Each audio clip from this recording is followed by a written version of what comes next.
Oke guys, balik lagi dengan Gadget ID di sini. Nah, seperti yang kalian lihat ya, di sini ada microphone terbaru dari Maono yang dikirim ke kita dan kita sudah tes ini selama 1 minggu lebih. Jadi buat kalian yang mencari microphone XLR USB yang cocok banget buat streaming dan zaman now banget dengan budget yang affordable, video ini cocok banget buat kalian.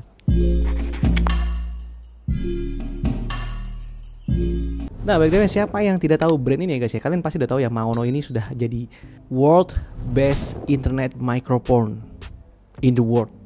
Ya, apalagi sejak zaman COVID-19 ya, banyak banget podcast itu menjamur ya. Dan untuk gamers ya, brand Maono ini benar-benar hadir ya. Banyak banget ya orang yang pakai brand ini, bahkan sudah terjual di 153 negara di dunia. Wow. Jadi untuk garansi dan kualitas tentunya reputasinya nggak main-main ya guys ya. Nah, jadi emang si microphone ini benar-benar headphone yang zaman sekarang banget ya guys ya, dengan harga yang affordable, banyak banget.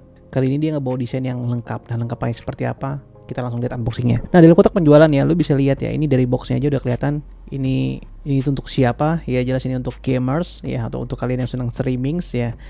Karena ini sudah lengkap banget ya. Nah, begitu lihat unboxingnya, di luar lu bisa dapat buku manualnya yang sudah banyak berbagai bahasa, satunya bahasa Indonesia. Juga ada buku garansinya. Nah, jadi lu gak usah khawatir lagi untuk klaim garansi karena sudah resmi di Indonesia. Stand meja, USB cable Type C dengan tuh USB A, dan juga dapat adapternya buat ke micro boom, buat ke boom arm. Dan ini dia si Maono XLR dan USB microphone ya. Lo kalau lihat desainnya ini benar-benar keren banget ya. Jujur gue juga lumayan takjub ya, nggak nyangka dengan harga segini dapat kualitas seperti ini. Karena seperti lo tahu ya, di video-video sebelumnya gue menggunakan mikrofon yang bukan seperti ini dan kelihatannya sangat berbeda. Build quality dulu deh, bagian luar. Bagian luar itu benar-benar lembut. Dia tuh kesannya kayak glass gitu, kayak kaca gitu ya. Desainnya tuh clean menurut gue, elegan, modern gitu ya maksudnya. Nah, kalau lihat bagian belakang ya, ini ada banyak port, ada port USB Type C untuk langsung ke konsol, atau kalian bisa pakai USB-nya ini buat ke PC gamers ya. Ini juga bisa dipakai untuk ke handphone ya, smartphone.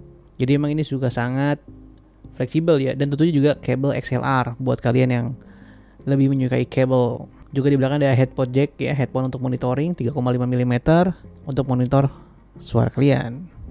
Nah, untuk si foamnya ini juga lumayan lembut ya, kelihatan di sini sangat clean, bentuknya juga bagus banget. Ya, slim ya, sesuai dengan kebutuhan. Dan lagi-lagi kalau lo bisa lihat ya, di bagian dalamnya dia itu modelnya dynamic ya. Nah, bentuk si dynamicnya ini juga lumayan keren banget, lo bisa lihat di sini ya. Dynamicnya lumayan wow. Build material juga bagus ya, dilindungi dengan protection mesh grade metal ya, untuk lindungin si dynamic microphone-nya. Dan untuk polar pattern-nya dia di cardioid ya.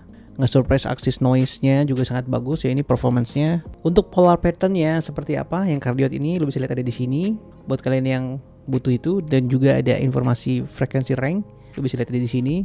Jadi ini semua menampilkan kebutuhan untuk dunia streamer ya, emang untuk dunia gamers gitu ya, untuk streaming.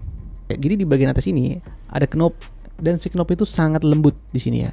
Lo bisa atur volume dan headphone sekaligus. Nah, ini jadi monitoringnya satu dial itu untuk dua. Gimana caranya? Jadi untuk pindah ganti dari mikrofon ke headphone ya, untuk mengatur volume suaranya lo harus klik. Di sini ada warna indikator yang berbeda ya, ingetin ya. Nah, ini untuk headphone-nya, dipencet lagi untuk mic-nya ya. Jadi itu akan menampilkan informasi dua color yang berbeda. Ada 5 indikator, satu untuk power. Jadi untuk ngatur volume itu akan ada 4 indikator. Jadi mungkin 25%, 50%, 75%, 100%. Jadi lu bisa mengetahui volumenya di rank yang lu pakai, dan juga monitoring headphone-nya juga ada di rank berapa. Headphone ini punya tombol mute ya, untuk safety kalian, untuk tombol privacy. Jadi untuk klik aja cuma tung. Ya, kelihatan ya warnanya jadi merah ya, itu artinya mikrofonnya, artinya mute-nya aktif, privacy kalian aktif ya. Dan yang menarik lagi, dia itu bukan tombol tapi kapasitif. Dan kapasitifnya itu tidak terlalu sensitif ya. Jadi gue kemarin punya case nggak sengaja ketekan accidentally karena terlalu sensitif. Kalau ini tuh kayak pas dan lu terasa ada feedback sedikit. Ada kan nih kapasitif yang terlalu sensitif ya, lu kadang bagian sedikit aja udah aktif. Nah, ini enggak ya. Gue udah di tes minggu kemarin ngecobain, nggak menemukan accidentally yang kepecet gitu ya.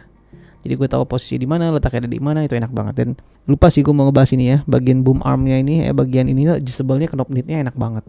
Seriously gue nggak nemu yang down gitu. Lagi-lagi gue sering menemukan yang harga yang sama tuh ketika kita adjust gitu kayak turun sendiri. Kalau ini sturdy, kuat banget. Nah, buat informasi dari tadi untuk suara mikrofon yang lu cobain adalah dia ini sekarang lagi di rank gue pakai di 50% ya untuk mikrofonnya, dan sedang pakai USB Type C. Dia dengan harga segini dapat ngasih program tuning ya, namanya program Maonolink. Di sini lu bisa lihat ya. Nah, di Maonolink ini banyak aktivitas atau tuning atau ini yang paling gue equalizer yang bisa lu atur. Wow, keren kan? Oke, kita pelan-pelan kita bahas pelan-pelan. Jadi Monolink ini adalah software yang ngebantu lu untuk ngatur gimana lu cara menggunakan headphone ini, menggunakan dynamic microphone ini. Kalau lu nggak suka ngatur dengan knob yang menurut lu kurang presisi, lu bisa atur dengan mouse ya. Lebih presisi lagi, itu range indikator sensitivitasnya 0 sampai 100%. Jadi benar-benar sensitif ya. Jadi benar-benar bisa lu kontrol full. Juga mic monitoringnya bisa di on dan di off kan di aplikasi Monolinknya. Nah, yang paling seru adalah tadi soal tone ya. Tone-nya itu bisa disetting. Jadi lu pengen ini original ya. Nanti juga ada yang deep sama ada yang natural. Nah, yang mana yang lu sukain ya itu balik ke preference masing-masing ya. Lu senangnya yang model seperti apa. Ya, lu bisa lihat ya. Di sini ada programmable RGB yang bisa diatur warnanya dan programnya dari belakang layar. Jadi di balik ini ada tombol yang bisa lu setting ya. Sekali ya, seperti ini. Nah, program yang berbeda lagi. Nah, ini mode pulse, warna-warni, ada warna ya. Ini mode color, satu warna ya. Banyak banget pilihan warna. Dan kalau lu orang yang low profile, nggak butuh warna, nggak perlu RGB, lu bisa setting ini di off-in ya. Dan bisa diatur juga dari sini. Nah, lagi-lagi dengan Monolink, lu bisa ngelakuin hal yang lebih banyak. Lu bisa atur brightness-nya dari si mikrofon ini. Mau yang redup, mau terang, dan warnanya bisa lu pilih sesuai dengan selera lu. Ini banyak banget ya warnanya ya. Dan juga RGB lighting-nya lu bisa pilih mau yang pulse, yang static, atau dynamic. Nah, lagi-lagi ini soal selera. Dan kerennya lagi, opsi penuh dikasih di Monolink ini. Wow. Nah, nggak cuma sampai situ. Di menu advance di Monolink, lu dikasih juga menu yang lebih advance sesuai dengan namanya. Lu bisa atur gain dari si mikrofon ini ya. Dan juga lu bisa atur equalizer. Ini lagi-lagi keren banget ya. Lu bisa ngelakuin preset equalizer sesuai dengan selera lu. By default itu ada 4 pilihan ya, yang bisa lu pilih karakternya. Tapi kalau lu suka yang lebih custom, dia juga ngasih pilihan tersebut.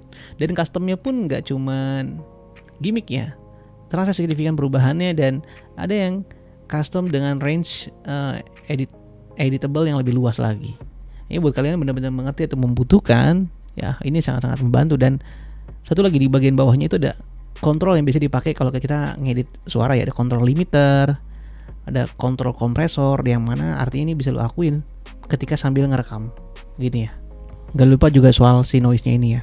Nah, sekarang kita mau bahas soal performanya ya. Pertama dari tadi yang lu dengar itu gue menggunakan by default ya USB connection ya. Nah, ini hasilnya. Kalau dari segi kualitas powernya, kalau pakai USB Lightning itu selalu lebih besar ya. Ini pengalaman gue juga pakai mikrofon lainnya juga seperti itu. Sedikit berbeda kalau kita pakai XLR gitu ya. Kalau pakai XLR tuh rasanya jadi lebih kecil gitu ya untuk tuningnya. Dan ini ya dengan volume 50% ya, seperti gue bilang gainnya yang dari controllernya suaranya seperti ini ya. Nanti nggak akan gue edit ya dari tadi ya. Ini kondisi raw yang dikeluarkan dari by default. By default ya, gue nggak rubah-rubah di sini ya, supaya kalian tahu referensinya aja. Dan nanti kita bandingkan performanya dengan pakai SLR. Nah, sekarang kita mau cobain pindahin ke SLR ya, oke? Oke, sekarang gue sudah menggunakan kabel XLR. Lo bisa lihat di sini ya, dibandingkan tadi sebelumnya menggunakan USB kabel. Jadi gue coba settingan di gain sound card yang menggunakan level yang sama 50% ya. Kalian bisa lihat perbedaannya nggak? Kalau di kuping gue sih memang seperti gue bilang ya, dia lebih kecil volumenya ya, seperti yang gue bilang tadi di awal. Seperti kebiasaan kita mikrofon XLR, dan tapi sedikit lebih noise-nya sedikit lebih kecil gitu ya. Jadi buat kalian yang pengen less noise mungkin pakai yang XLR ini. Jadi ini mungkin kelebihan dari kabel XLR ya. Dan mungkin sedikit harus lebih dekat seperti ini ya dengan level 50%, karena gue ngerasa ini volumenya agak kecil ya, gainnya. Jadi mungkin akan kita coba dengan kita gedein volumenya ya. Nah, inilah kondisi di 75% ya. Di knob dari sound card-nya gue naikin. Nah, ini rasanya seperti mirip ya. Jadi sekitar ada perbedaan 25% ketika pakai USB dengan pakai XLR. Jadi ini suara yang dihasilkan dengan XLR ya. Nah, kita mau lihat ini gimana sih suara noise-nya di level 75% volume yang sudah kita atur di sound card.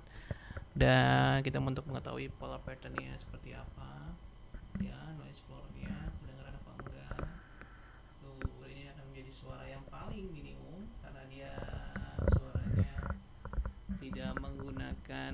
menggunakan cardioid. Jadi nah inilah suara ya, balik lagi ya. Dan tadi itu kelihatan perbedaannya, dan dibandingkan kalau kita tidak menggunakan ini ya, dibandingkan dengan yang tadi. Wow.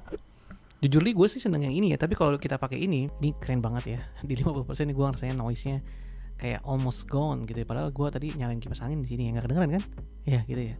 Sayangnya kan emang kalau pakai XLR itu ya kita nggak kalau USB-nya mati, ini kita mati nih powernya gitu ya, dan juga headphone microphone monitoringnya nggak bisa di sini. Jadi lo harus pakai power lagi di situ ya untuk ke power up si ini gitu ya.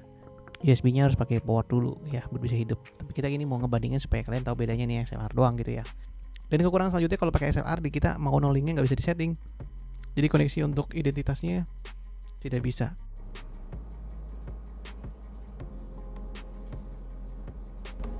Nah, jadi sih dulu video kali ini. Kalau ada hal yang ingin lu tanyain, lu bisa komen aja di bawah tentang bagaimana ini belinya di mana. Gue sertakan di link deskripsi di bawah ya. Dan jangan lupa untuk selalu di official store tentunya untuk mendapatkan garansi resmi dan teman-teman untuk bonus-bonus atau diskon lainnya. Oke, sampai jumpa di video yang lain. See you later. Boom.